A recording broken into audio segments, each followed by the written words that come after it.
verify. We can charge private individuals when they are called to perhaps confirm their certificates or certify. But EACC, Public Service Commission, and ministries, government agencies, I don't think it is right. We need to have a conversation on that so that we make it easier for verification to be done. It is also often difficult to establish contact with certain foreign institutions where some public officers obtain.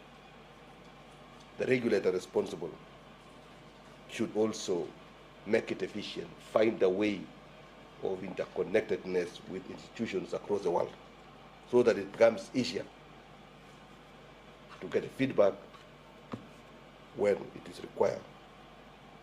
There is also have been instances where officers implicated in certificate fraud have resigned or opted for a retirement before disciplinary measures could be enforced. And you have heard,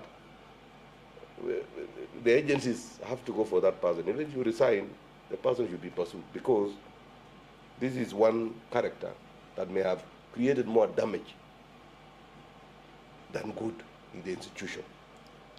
So we need, again, also judiciary to also help us in ensuring that such characters are also pursued. I know there was some judgment which says that if somebody resigns, you don't have any jurisdiction to pursue him once he's out of your jurisdiction. I think those are the things that we need to have a conversation, because one will resign here, disappear, go and manufacture another certificate and go and work elsewhere. When he's almost caught, he resigns. and like that. And it will make nonsense of what we are doing. So as vanguards of public trust, we fully appreciate the critical role that genuine education and professional qualifications play in advancing our national development agenda. Accordingly, it is requested that all public institutions must complete the authentication, academic, and professional certificates for their entire staff, and possibly let us be having timelines. Like Public Service Commission, you need to push state departments and agencies to have some timeline so that we always have a target to reach. Other than if it is left open, those people who have brought their relatives in droves will hide them. They will never. But if we push them and give them deadline, for sure, we shall catch them. So let us have strict deadlines of returns of the entire complement of the staff of the institution, so that other things can go on thereafter. And also, the authentication process must be institutionalized. Let us not issue appointment letters, whether for entry or promotion, without prior verification of credentials. Let us do it. Let us become a condition precedent that before you are given a letter of appointment, let us authenticate your certificate. Pass the test first. Also, institutions must also verify certificates for all serving officers retrospectively from the date they joined the service. Let us not say from those who came this year going forward or something. Let us do this exercise. Give ourselves a period of time. We do from the lowest to the highest. Up to my office, even myself, I have to present. Yeah, I have to, because we need each and everybody to respect the law and to be above board. Otherwise, I commend the decisive intervention of the Public Service Commission, which required all public entities to authenticate the qualification of their officers. However, this problem extends beyond the public sector. The numerous investigations and prosecutions currently underway show that this crisis spans all sectors of our society. And we are asking Federation of Kenya Employers, all private sector players, to please close ranks with government and let us eliminate forged documents in our system. Because without all of us being in this, still these fake papers will still have a market. They will still have where to be presented to. But if the private sector and the government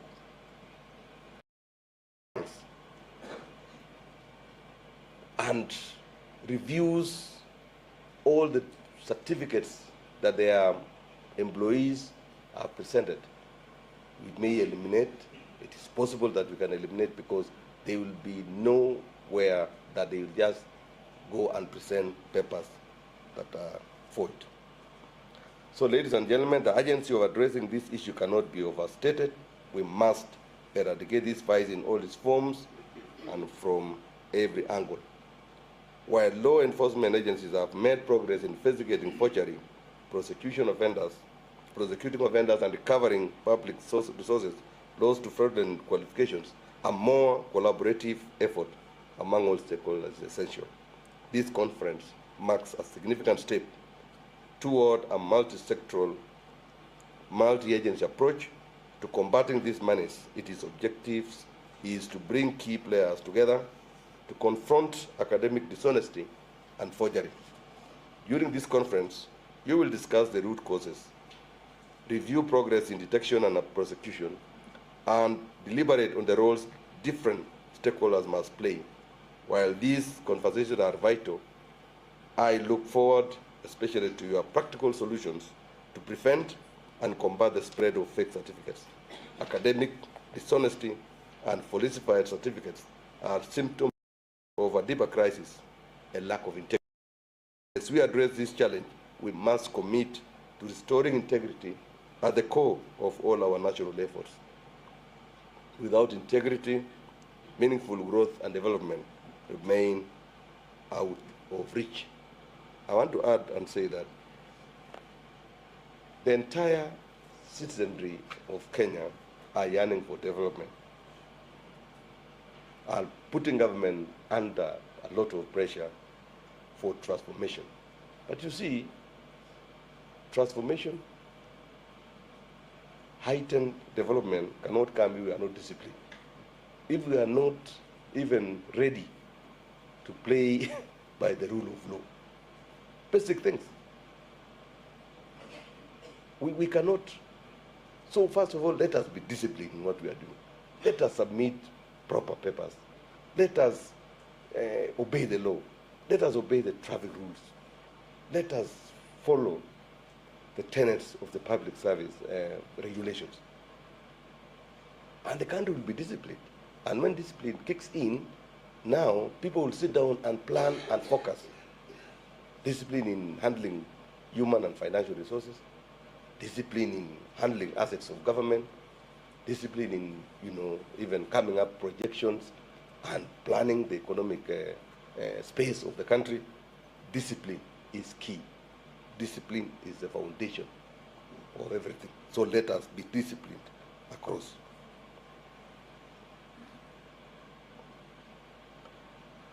There is one writer who said integrity is choosing courage over comfort, choosing what is right over what is fun, fast or easy, and choosing to practice our values rather than simply professing them. Our words during this conference must not be mere rhetoric. We must embody these values and act decisively on the solutions we developed. Therefore, I call on all constitutional commissions and government agencies handling this menace to take a firm and unwavering stance, fully in line with the law, to root out this cancer undermining our nation. The Ethics and Anti-Corruption Commission has teeth to bite. Look no further. I urge the EACC and all relevant agencies to bite hard, because education is the foundation of any workforce, and workers are a critical factor of production in society. Honor must be earned, not fabricated. If it means dismissing those employed through fraudulent credentials, let us do so boldly and without hesitation. If it means prosecuting offenders, let us proceed without fear. If it means protecting our institution from dishonest individuals seeking undeserved employment, Let us act decisively for the millions of Kenyans who have honestly earned their qualifications. Moreover, our institution must make authentication easier and more accessible. All universities should establish centralized repositories with a Commission for University Education, enabling all queries on academic qualification to be done via a single streamlined search engine. Similarly, the Kenya National Examination Council must review and reduce their fees or just eliminate it completely for verification requests to make the compliance process user-friendly and affordable. This issue goes to the very heart of our nation's integrity. Let everyone do their part. In conclusion, I want to reaffirm the full support of the executive branch of government and all relevant agencies in implementing these conferences and recommendations. As I conclude, I want to add and say that as we are carrying out this exercise, we need also to be very vigilant, because currently disinformation, misinformation is ruling the air. People can bastardize even genuine certificates for some people because of some reasons that that has come to play. The kind of misinformation, the kind of media twisting of matters that are serious needs to be re-examined, and we are requesting also for the state to stick to the truth and facts, because falsehood flies fast. People people's careers, people's integrity can be destroyed, because majority of us, even in this room, have no capability of countering effectively and adequately well what the social media and the propaganda fellows will do. It's impossible. Let us be responsible citizens across. There are certain critical issues that need not be joked around with. We've seen several social media and even print media where they just come out and boldly, and yet it is a lie that they are propagating. They go dig details of citizens or officers of government, get the facts, but they twist, either for their papers to sell or for them to get more followers. And by so doing, destroying completely the trust, the confidence that people have in our respective offices or our respective professions. So I ask all of us also, as we are doing what we are doing, as we are discussing this issue, we need also to ask ourselves, how do we protect those who are wrongly accused, whose misinformation and disinformation has flooded the environment to the extent now that they can't even undo whatever these criminals have done. So I want to urge all of us to be vigilant. It is, for example, as I stand here, I'm a student also of University of Nairobi doing a very interesting course. I am doing a master's degree in entomology. I know most of you know agricultural entomology. So, a master's degree, my passion is in science. I'm a scientist. And I have rose and through the ranks, done all the public administration courses, MBA and the rest, but I'm preparing for retirement. So I said, since I'm an introvert, I don't mix with many people, I don't go to hotels, what will I do when I retire? I have to go back to the lab to talk to my insects, to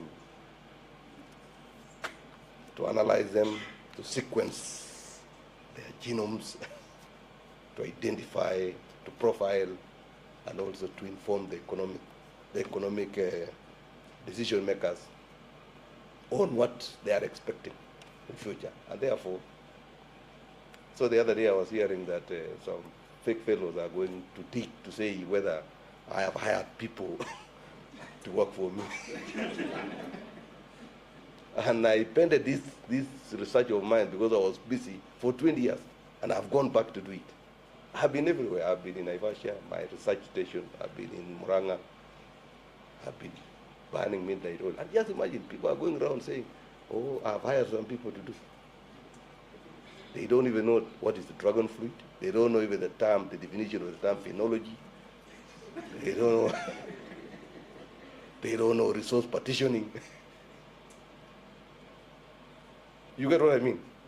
So let us also not be so fake, looking for fake certificates. Using fake means to look for, yeah. So I want to really thank all of us here for coming. Let us have a conversation that will end up having actionable resolutions. And I'm happy that the Public Service Commission chair is here. Is actually trying to transform the place. The place is huge, complex, but it's up to the task. We are happy that we are seeing the engine is rolling, and we are also happy that EACC is stepping up, is supporting, and carrying out their mandate. And as we were sitting, having some briefing, I was asking myself, do we really know what we want as Kenyans? Because when EACC steps out and moves in, people say, oh, there is witch hunt. When they retreat to their offices and try to, first of all, understand, get to know by investigating, getting documents for 3-4 months, then people say, EACC is dead. So what do we want as a country? When Public Service Commission unravels, checks on the certificates, and then they say they are now targeting a tribe. So what do we want? I think let us be serious and allow institutions to function and carry out their jobs. We want also other independent offices, Auditor General's office, which they are doing a good job, to continue without being intimidated by anybody. The COB should also move in and continue making sure that the money that is dispersed to counties are used properly. We want also NCIC to do their job. We want also GEC to do their job. We want also CAJ to do their job. EACC to do its job. And all the commissions and independent offices and also offices of government. We have to make this country work. We have to fix it. And we cannot wait for anybody else. It is our time to fix this thing. And it's a time to make it work. It is me and you now which has been given this privilege to do it. So I sincerely thank the Ethics and Anti-Corruption Commission for convening this vital gathering and all participants for engaging in this critical national dialogue. Let us rise from this conference with a singular resolve to take the nation closer to the reset of national ethos and to make fake certificates a relic of the past and restore integrity to the heart of our republic. With these remarks, it is my honor to declare this conference officially open. I wish you productive deliberations as we unite to eliminate fake certificates and all fake things from our own nation. Thank you. God bless you all. God bless Kenya.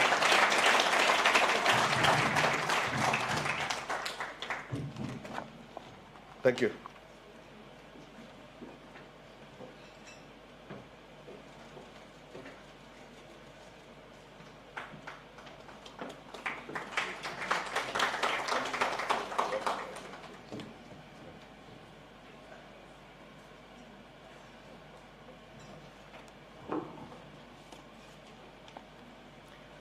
I invite all of us to applaud the chief guest for those remarks. I too want us to applaud the two chairs who have spoken at the CEO EACC. At this juncture, chief guest, the EACC is requesting for a photo opportunity with you, and I will be requesting the team from the hotel to move this podium slightly because we will do the photo from this stage. The first photo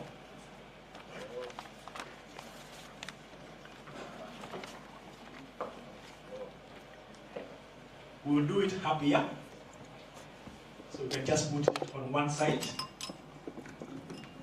Then I will be requesting our chief guest,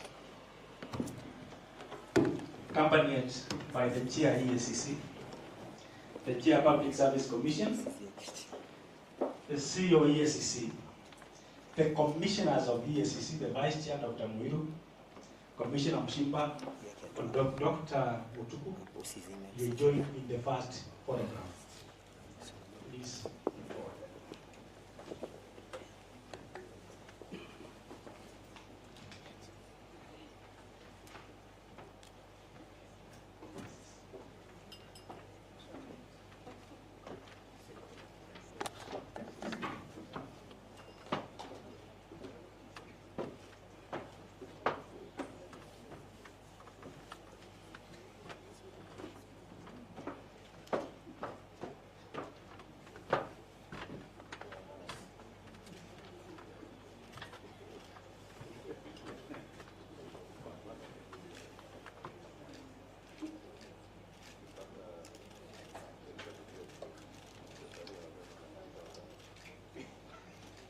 Media team, you let me know when you are done with that photograph.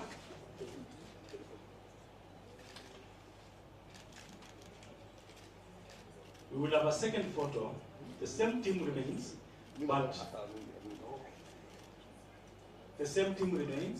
but I will invite the directors of EACC who work with the CEO to join in that photograph.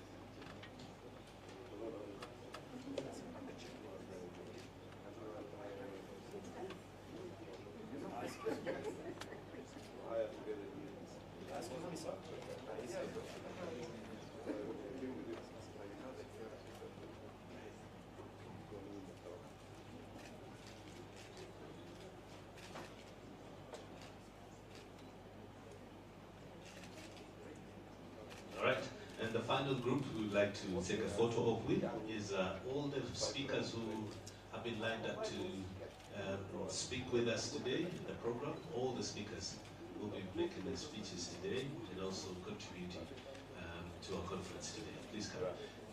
I know the platform is quite full. The others can come to the front, please. Yes.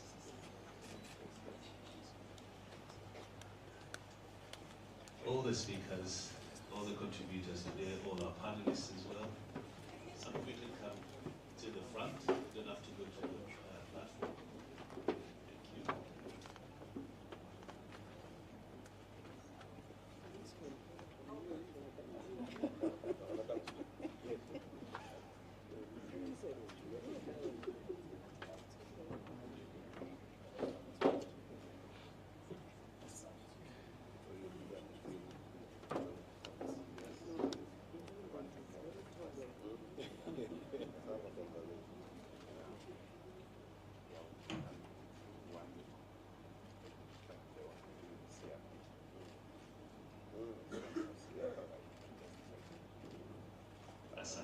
Thank you very much.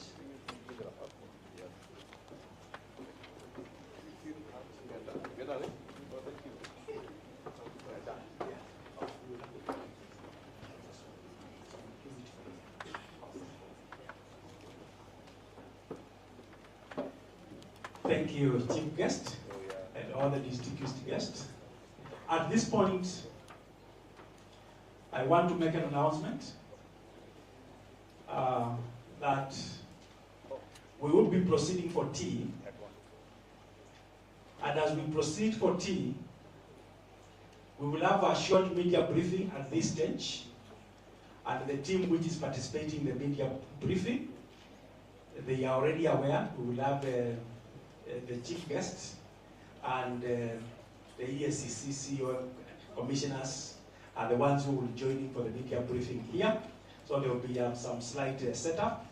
Otherwise, I invite all of us to proceed for our tea as that media briefing takes place in this room. We are proposing that we start in the next 15 minutes. At 12 o'clock, we return to start our first panel discussion. Thank you.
Bring the mic.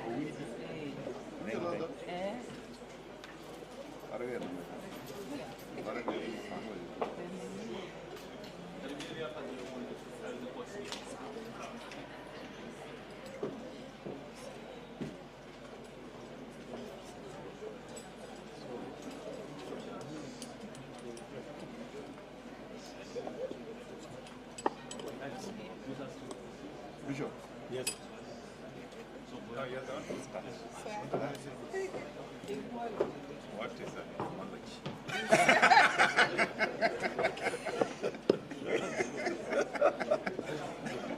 I think that they right now that. So, you know, when people get used to false faith, they never see that somebody else can do this right thing. Yeah. Even corruption.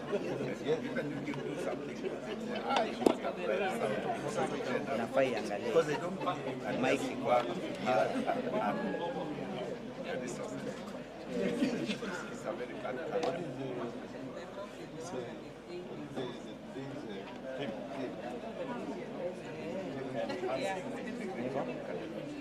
Kila mtu mic kwa sawa. All our mics are good. So, muulize maswali. Ngoja kidogo. Okay, my name is Abdiaziz Hashim from KBC. The CEO had addressed a little bit of that issue of what we witnessed in Kitale, but I want the voice of the head of public service on it, because you see there is a section of political class who are accusing the government of having a hand in the arrest of the Trans Nzoia governor. So what do you have to say about that? Also going back to the CEO, there is another section that have accused the Ethics and Anti-Corruption Commission, EACC, of dramatizing such arrests. What do you have to say?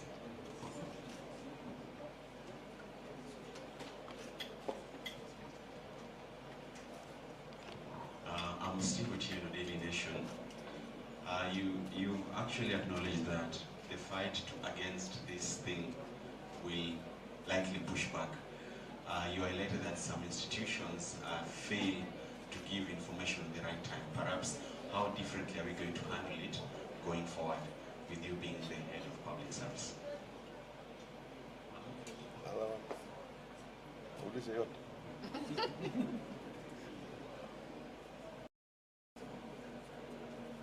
Sir, I think we can go with those. Okay, thank you very much, members of the fourth estate. Today we are here and we are excited to have a conversation with all the stakeholders on area of trying to enhance the integrity of our certificates, academic certificates, both academic and professional, because it is the very foundation of a nation to have genuine, competent servants that understands what they are supposed to be doing, interprets that needs to be rolled out, and also ensuring that the conversation of stretching the minds to accommodate whatever will be useful to the country is done. So it requires capacity, and it requires people who really they went through training and really acquired certificates, whether academic or professional.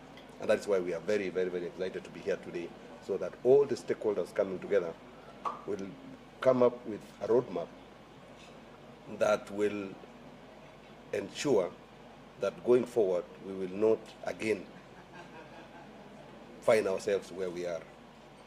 And that is why we've said that let us have a conversation, let us agree that the institutions that are responsible for ensuring that the certificates are authentic, let them be the first ones to check.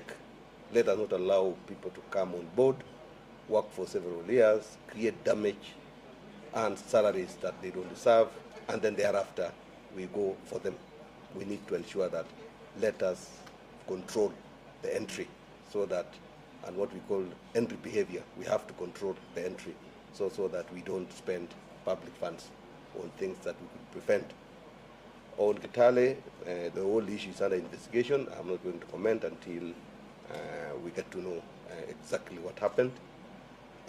Issues on doing differently is what we have said. One is that we want to push the whole responsibility to the employer.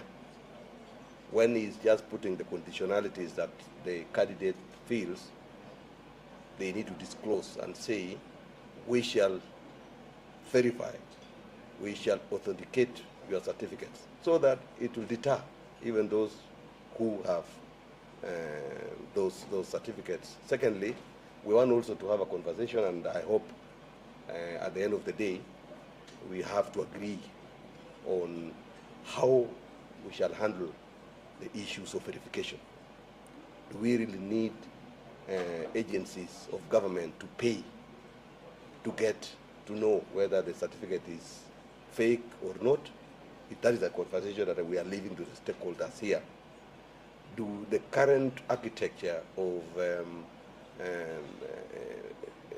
storing and keeping these certificates in the right, is it in the right manner? Is it current? And that's why we say we need to digitize. We need to digitization to continue, so that we can use such engines to get these things. And we need to have a repository. Like universities, we are encouraging all universities to agree with the Commission of University Education, so that they can have a central repository of all these information, so that it will be very easy for EACC, for Public Service Commission, for Federation of Kenya Employers, because we are encouraging also private sector to come in, so that it will be easy. You don't use a lot of money. It becomes efficient, effective. You click in with credentials that you have been given, and you get what you want. That is what we are saying. Thirdly, we want to encourage the entire country not to thrive in shortcuts, not to embrace falsehoods and conmanship. Let us stick to the lane of the truth. Let us agree if we are not able, or you are not able to get a particular qualification, just work hard to get it. Somehow you'll get it. Government has even established avenues, pathways of one to get these certificates eventually. It may take longer, but you'll reach there. If you don't qualify to go to university, don't go and manufacture your certificate. Just go to TVET, study, get high diploma, go to university. You'll get your degree eventually. So let us be true to the tenets of accountability and integrity, as I said. So otherwise, I think. One final question. Yes. Daktari, tafadhali mimi naitwa Vincent Afande kwa niaba ya Radio Citizen. Ningependa kukuuliza swali na ujibu kwa Kiswahili. Awali ukihutubia umma umegusia kwamba kuna taasisi fulani ndani ya serikali ambapo uchunguzi wenu unaashiria kwamba wengi wana certificate zile fake.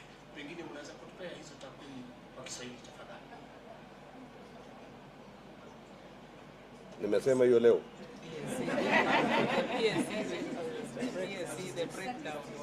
Nataka kusema hivi. Nilisema kwamba Public Service Commission wamefanya investigation. Wamejaribu kuchunguza ili wajue hizi certificates zote kwa institutions tofauti kama iko sawa au hapana. Na wamepata institutions hao mingi yote hii, many institutions imepatikana kwamba huwezi kosa 10, huwezi kosa 100, huwezi kosa 500 iko. Na tunasema kwamba sasa inafaa sisi zote tuwe macho, tuangalie kwa makini, tukileta hawa au kama tunataka watu wakuje kufanya kazi, kama tunaajiri watu, ni lazima tuhakikisha kwamba tumeangalia kwa makini hizi certificates, ili tusije tukaleta watu wanafanya kazi alafu kesho yake tunapata walilete certificates ile hiyo sio ile sawa.